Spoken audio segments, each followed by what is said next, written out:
দর্শক, আমরা ভূমিকা সাধারণত দীর্ঘায়িত করি না। আলোচনা বস্তুনিষ্ঠ মনে হলে আমাদের চ্যানেল সাবস্ক্রাইব করে আমাদের সাথে যুক্ত থাকতে পারেন। তো ওরা যেহেতু ওইভাবে রাষ্ট্রপতিকে বাতিল করতে পারে না এবং সংবিধান বাতিল করতে পারে না, যে কারণে তারা ওই অন্য পথ দিয়ে হাসছে যে আমরা গণভোট দিয়ে এরকম একটা কাজ করবো, পরে সংবিধানকে আমরা সংশোধন করবো, যে 84টা পয়েন্ট যেটা বিএনপি এখন বললো যে আমরা এটা মানি না, কারণ এটা আইনগতভাবে বৈধ না। সংবিধান বাতিল ওইভাবে করতে পারে না, কিন্তু ওরা উল্টাভাবে বাতিল করতে চাচ্ছে। এখন আপনি রাষ্ট্রপতিকে যদি আপনার দলীয় প্রধান হিসেবে চিন্তা করেন তাহলে তো হবে না। এখন নির্বাচিত সরকার, আপনি নির্বাচন আপনি যেভাবেই হোক নির্বাচন মানে ওই ভোট কালেকশন কম হয়েছে, ভোট পার্সেন্টেজ ঠিক হয় নাই, জালিয়াতি হয়েছে, এইখানে হয়েছে, অনেক কিছু হয়েছে, অনেকগুলি ব্যাপার আছে, এইগুলো পরে আলোচনা থাক, কিন্তু আপনার আইনগতভাবে একটা ওনারা নির্বাচিত হয়ে আসছে। তাইলে এই বর্তমান সরকারের সাথে রাষ্ট্রপতির একটা সৌহার্দ্য পূর্ণ সম্পর্ক থাকে, এটাই তো স্বাভাবিক। এবং আইন তো তাই বলে, রাষ্ট্রপতি কোনো দলের না রে ভাই, আপনাকে তো চিন্তা করেন, দলের হলো প্রধানমন্ত্রী, এবং প্রধানমন্ত্রী যখন হয়ে যায় তখন কিন্তু উনিও কিন্তু রাষ্ট্রের প্রধানমন্ত্রী হয়ে যায়, উনি কিন্তু দলের প্রধানমন্ত্রী থাকেন, এটাও কিন্তু আইন। উনি কি বিএনপির প্রধানমন্ত্রী? উনি তো বাংলাদেশের প্রধানমন্ত্রী। উনি রাষ্ট্রপতি কি বাংলাদেশ আওয়ামী লীগের রাষ্ট্রপতি? উনি তো বাংলাদেশের রাষ্ট্রপতি। সুতরাং ওনার সাথে তো ওনার সাথে কম্বিনেশন তো থাকবে, দেশের স্বার্থে, দেশের সুশৃঙ্খলতার জন্য থাকবে, এটা নিয়ে সমালোচনা করার কিছু নাই তো।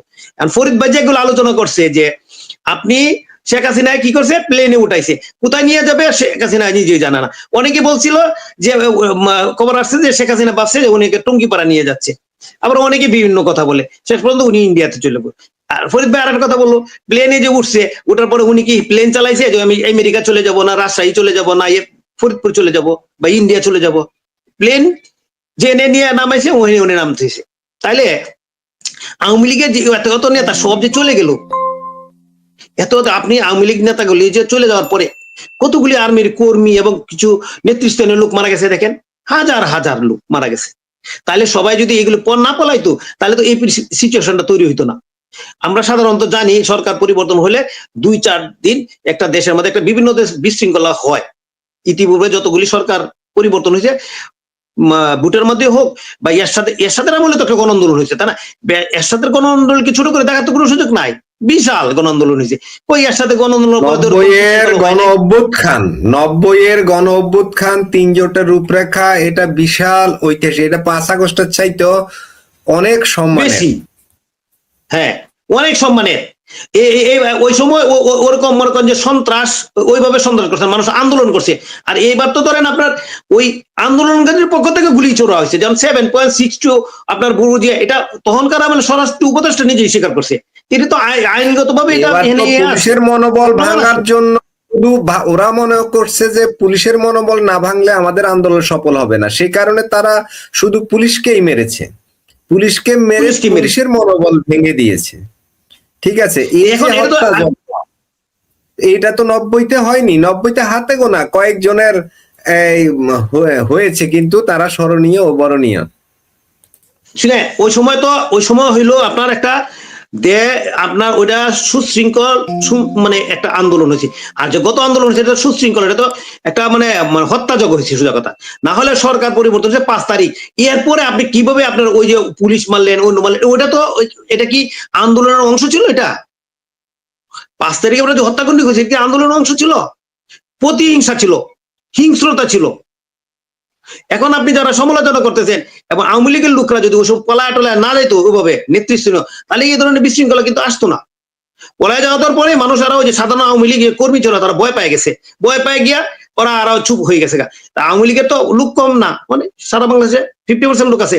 এখন এতগুলি হত্যাকাণ্ড হয়েছে, তাহলে তো এগুলো হইতো না। এখন আপনি সমালোচনা করবেন কিভাবে? আপনি করতে পারেন, যারা আওয়ামী লীগের সমালোচনা করে তারা করতে, রাষ্ট্রপতির সমালোচনা করে তারা দৃষ্টি হলো ওই যে আমি সবসময় বলি না, ওরা আওয়ামী লীগের যারা আছে মনে করে 16 বছর ক্ষমতা চালাইছে, অথবা এই 6 মাস 1 বছর পরে ওরা ক্ষমতায় আসছে চেয়েছে। আবার আমি তো সবসময় বলি ভাই ধৈর্য ধরেন ভাই, অপেক্ষা করেন, চালাইছেন তো 16 বছর দেশ, সুযোগ দেন আর আগে, ওরা তো এই দেশের নাগরিক, তারা চালাক। তারা যদি ভালো চালান খারাপ আমরা দেখতে হবে তো, আমরা বুঝতে হবে যে তারা খারাপ চালাচ্ছেন। আমি তো এই যে বলতেছি, আইনের শাসন যদি প্রতিষ্ঠিত হয়, যদি আইনের শাসন যদি বর্তমান সরকার যদি প্রতিষ্ঠিত করে, তাহলে অবশ্যই যে বলছেন না, এই যে উপদেষ্টা যারা আছে তাদের যে দুর্নীতি, তাদের আইন বিরোধী কাজ, সংবিধানের বাইরে কাজ, এগুলি সবার বিচার হবে। এর বিচার হতে হবে অবশ্যই, এটা আপনি ফিরে দিতে পারবেন না। এবং এই সরকার যদি আইন যদি মানে আইনের শাসন যদি প্রতিষ্ঠা না করে, এটা এই সরকারকে ভুগতে হবে। পরবর্তী সময় আবার দেখবেন তাদেরকে এটার জন্য দায়ী হইতে হবে যে আপনারা আইনের শাসন প্রতিষ্ঠা করেন নাই, যেটার জন্য ওনারা 16 বছর আন্দোলন করছে আইনের শাসন আইনের শাসন। এখন ওনারা যদি আইনের শাসন প্রতিষ্ঠা না করে তারাও তো হতে আসবে। এবং কোনো না কোনো শুনে আজ না হোক আপনাদের কোনো না কোনো দিন দেখবেন আপনি এই যে রফিক ভাই রাজশাহী রেঞ্জের ডিআইজির আজকে একটা চিঠি দেখলাম, উনি বিভিন্ন থানাকে পাঠাইছে। ওখানে বলা হচ্ছে যে আওয়ামী লীগ, যুবলীগ, ছাত্রলীগ অঙ্গ সংগঠন বলা হচ্ছে কার্যক্রম স্থগিত অথবা নিষিদ্ধ। ফ্যাসিস্টের কোন নেতা কর্মীর জামিন হলে যারা নেতৃত্ব স্থানীয় ওদেরকে নজরদারিতে রাখতে এবং তাদেরকে আবার নতুন মামলা দিয়ে ওদেরকে ধরে নিতে, এই ধরনের নির্দেশনা দিয়েছে। প্রশ্ন হলো এটা কি তিনি অতি উৎসাহী হয়ে, ওই যে আগে যেমন তেল মারা ছিল আওয়ামী লীগ আমলের অনেক অফিসারকে এরকম তেল মারা তো ছিল, তাই না?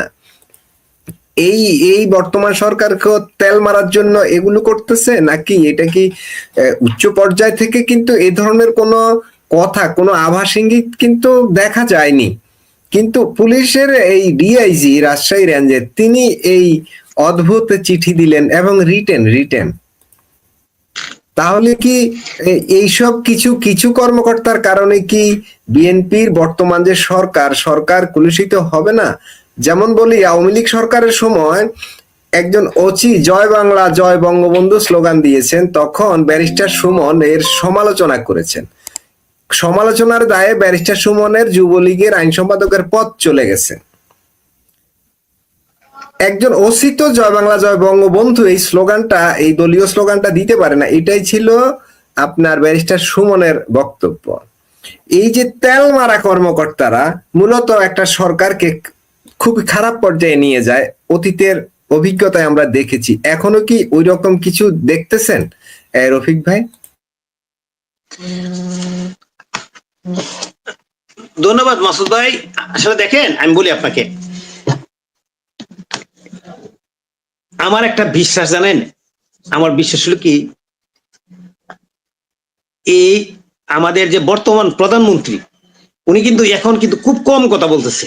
আমি যতটুকু দেখলাম বাবা, উনি যে আন্দোলন আগে সরকারের আন্দোলন সব বিভিন্ন বক্তব্য দিত, ওনার বক্তব্য কিছু আমি শুনতাম, সবগুলো শুনতাম না, কারণ হলো ওনার বক্তব্যগুলো আমার ভালো লাগতো না।